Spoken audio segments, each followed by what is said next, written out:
So welcome. So this week we have actually it's really funny. This week and next week are double Torah portions. So we have a package of not one but two, both this week and next week packaged together for Torah portions. This one is Tazria-Metzora. It's a lot of stuff about impurity, specifically like skin issues, but also on clothing, on walls, and the priests, the Kohanim, would come and essentially diagnose what is going on, how to repair it, how to fix what is going on. And I there's it's interesting. I mean, it's hard to talk about nowadays because we don't rely on the priests to be able to be the diagnosticians of various things. We have doctors, we have different remedies for what can be done. I But one of the things that the rabbis perceive as what might have been sort of the source of what went wrong. And I will say, as some context, the rabbis were very much, well, you know what? There's one particular midrash that I want to focus on, really. So here is the midrash. We're going to bring it up on screen. So quoting from our Torah portion of "This shall be the law of the leper, Zotia Torah Metzora." So they ask, so how is it? Let our masters instruct us for which things does leprosy come? This Metzora. So thus have our masters taught, the affliction comes for one of 11 different things: for idolatry, for desecration of name, for sexual impropriety, for theft, for slander, for false witness, upon the judge who perverts justice, for swearing in vain, upon one who enters a domain which is not that person's, upon one who thinks false thoughts, and upon one who instigates quarrels amongst brothers. What's really fascinating is that this is almost like I don't want to say a murderer's row, but this is a really significant list. It's a list of a lot of really severe and deeply significant transgressions and sins. One thing, however, that a lot of times people perceive that they, and granted, this is Midrash, and I've mentioned before, Midrash is narrative expansion, and the rabbis are really trying to find more, try to get a sense of what's going on. And the thing that people point to most as far as what might have caused, just in general, leprosy, it almost as if the rabbis understand, even though the Torah does not specify how one gets this mitzorah or this tzarat, which is it's hard to translate. People translate it as leprosy or a leper. It's actually unclear what it is, but certainly unmentioned at all within the Torah is what causes it. How does one acquire it? How does one catch it or otherwise transmit it? The rabbis are happy to jump in, as I just read off of that midrash, and they say, oh, well, a bunch of different things, almost as if to say that for the rabbis, they understand this as a physical manifestation of their sins or transgressions showing up on the person. That the sages really had this sense of having corresponding consequences for actions, whether those are positive or negative, and they understand it as this huge lineup. The one of them that I actually do want to focus on is that it's in the Hebrew, it is called Lashon Hara. Lashon Hara, which literally translates to evil tongue, although it's more of like bad speech. And so I think for the rabbis, they understand that as being really it's particularly pernicious. How about that? It's particularly pernicious. Okay. Yeah. We have this from this Torah commentary, Rabbi Jeffrey Salkin, and he says, back in ancient times when people got sick, they often thought it was because of something they had done. They thought that it was a direct punishment for moral sins. Knowing that, it's not surprising to learn that the ancient sages' response to why people got afflicted with tzarat, they took the word for one who was afflicted, a mitzorah, and turned it into a pun. They said that the mitzorah is the person who is motzi ra, someone who says bad things about other people. So that's an interesting move, or certainly an interesting way who understands it. So this is from this is Maimonides. This is what he writes in his Mishnah Torah. He says the Hebrew term for leprosy, or the tsarat, has various meanings. The whiteness in a person's skin is called leprosy. The falling off of some hair on the head or the chin is named leprosy. And a change in color of clothing or in houses is also leprosy. Now, the change in clothes and in houses, which the Torah has called leprosy, is not a natural phenomenon, but was deemed a sign and a wonder among the people of Israel to warn them against evil gossip. If a person dealt out malicious gossip, this motzi shemra or this lashon hara, the walls of one's house would change. If this person repented, the house would become clean again. But if this person persisted in one's wickedness until the house was demolished, leather objects in this person's home upon which one would sit or lie would then suffer a change. If this person repented, they would become clean again. But if they persisted in their wickedness until they had to be burned, the clothes which this person wore would undergo a change. If the person repented, they would become clean again.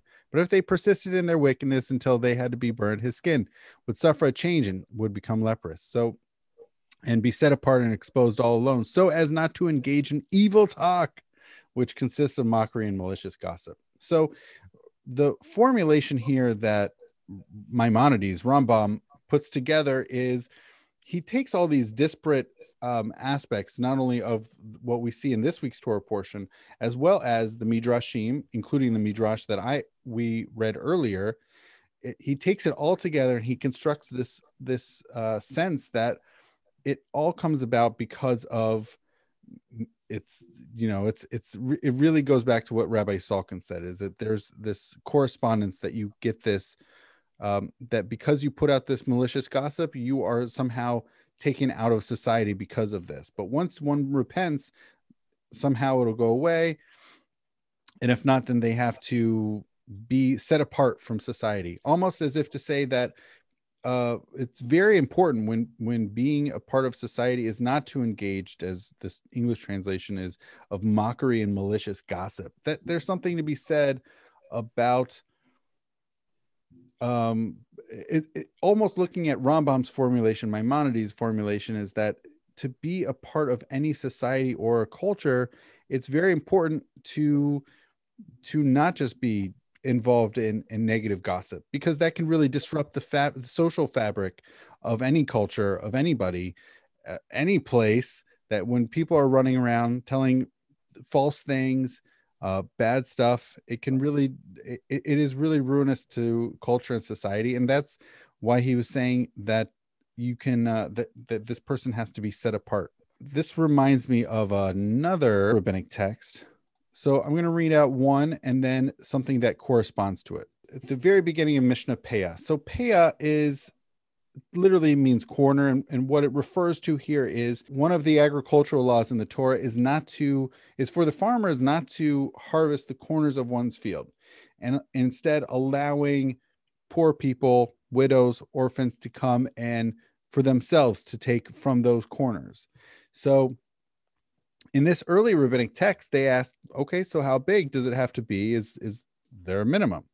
So this rabbinic text says, these are the things that have no definite quantity, one of which is hapeah, the corners of the field, that there's no set amount. It's just the corners of the field. But then it goes on. And so this is where it gets interesting. It says also first fruits. There's no quantity necessary. Also appearing at the 3 pilgrimage festivals, the performance of righteous deeds. There's no quantity. The study of Torah as well. So there's no set amount that one is supposed to, like what we're engaged right now in the study of Torah. And then they say this, and this gets further interesting. The following are the things for which a person enjoys the fruits in this world, while the principle remains for that person even in the world to come.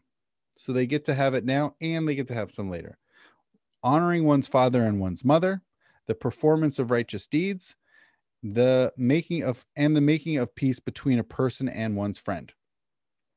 And then it closes off by saying, and the study of Torah is equivalent to all of those that were just mentioned. So that's lovely. The study of Torah is being very important. Now there is a sort of a parallel text of sorts that we see here, in which it says, these are the things that this is the opposite. This is the inverse. These are the things that are subtract from a person's reward in this world, while the principle remains for this person in the world to come. And they are idolatry, sexual perversion, and murder. And slander is equal to all three of those things. So, and this slander is this Lashon Hara. This is what we've been, this Lashon Hara. And so there's almost, and these three, by the way, I do have to point out, these three transgressions of idolatry, of sexual immorality, and murder are typically considered by our sages as being like really like the trio of just the absolute worst transgressions.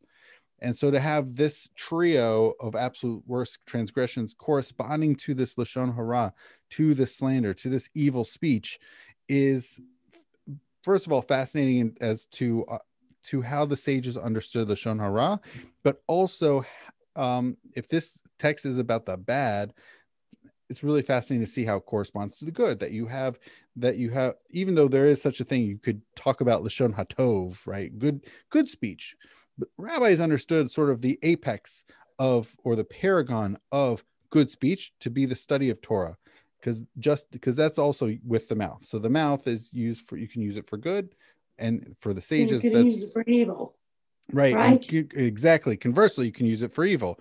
I mean, there are also plenty in between, right? We could talk about, stuff in the marketplace, or we could talk about, what's going on in the world. There's plenty of things that are neither necessarily good nor bad. There's just stuff that goes on in our life.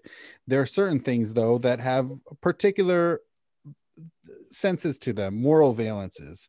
And absolutely. So for the rabbis, these are the absolute extremes. Torah study as being the absolute best good thing one can do with one's mouth, and then the slander and sort of just bad talk about other people being just the absolute worst.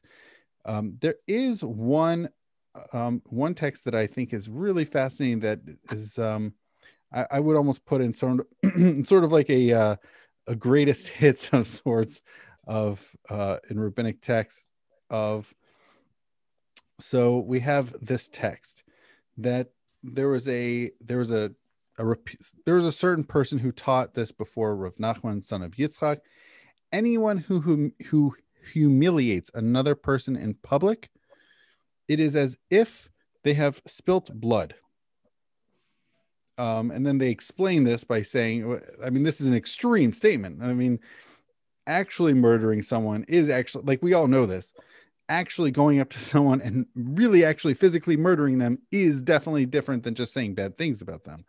But this text is making a homiletical point, and they actually describe it as based by saying, by Rav Nachman, son of Yitzchak, saying, actually, that's a really good text. You have spoken well, as we see that the red leaves one's face and whiteness or pallor comes in its place, that we see really as if someone has actually, their blood has been spilt, as it were. But this idea of, even here, it's not as if, and this is, I think, even further along than Lashon Hara.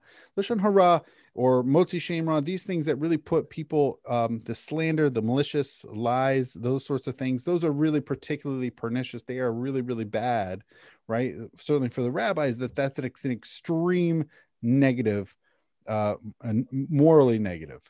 Here, it's a little bit different, where this may be an absolute truth.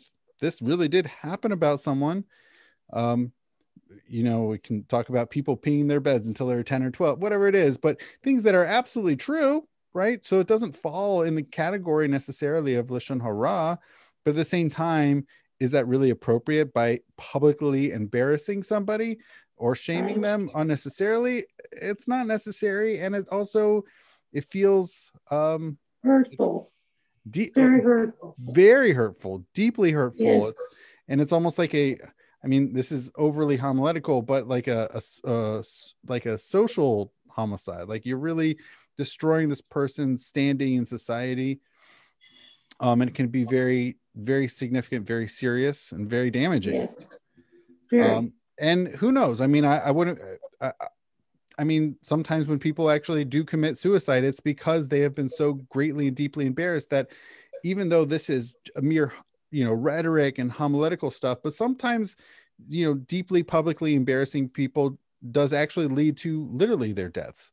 So it's something that, and certainly what this rabbinic text we just saw in the Talmud, I think it's trying to urge a certain sensitivity around of how do we speak about people, even truthfully, but also maintaining. So we have sort of thinking about Lashon Hara as being destructive to society, right? If you just have people just gossip mongering and maliciously speaking about people, which could be deeply disruptive to society. And also even thinking about this, which is even when you are speaking truthfully about people, but being mindful of how that would be tremendously devastating to them, both socially and also in their own personal identity.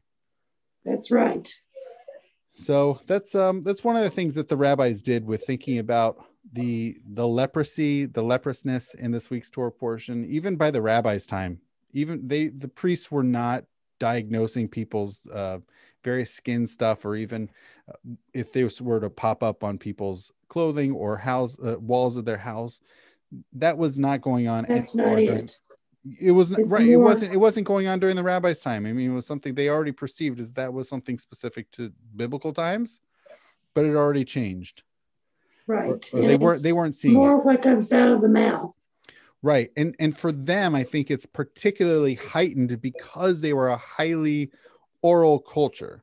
Right. So they had, I mean, look, they had written works, right? The Torah, all of the Bible, they had the scriptures, and they called it scriptures because that was written, versus what they dealt with, which is their production of culture was largely oral. All of these rabbinic texts, Mishnah, which we've read, and the Talmud were all originally, for hundreds of years, they were just people memorized them. They spoke them, they shared them, they talked about them, they memorized them. None of it was written down.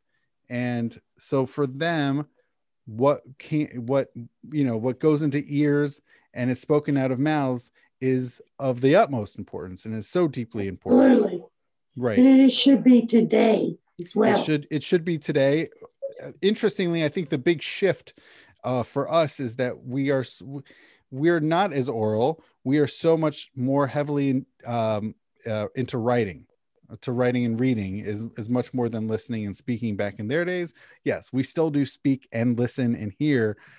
But I think but as you point out, we are now, like, because we're writing, it's also very important for us to consider what we say, what we write, what we send to people, and thinking about how that affects society. So this will go on. This will go on. I've enjoyed it. Wonderful. Thank you very much. My pleasure. Right, thank you. Thank you, Debbie. Absolutely. And Shabbat Shalom. Shabbat Shalom to you. All right. Bye. Bye-bye.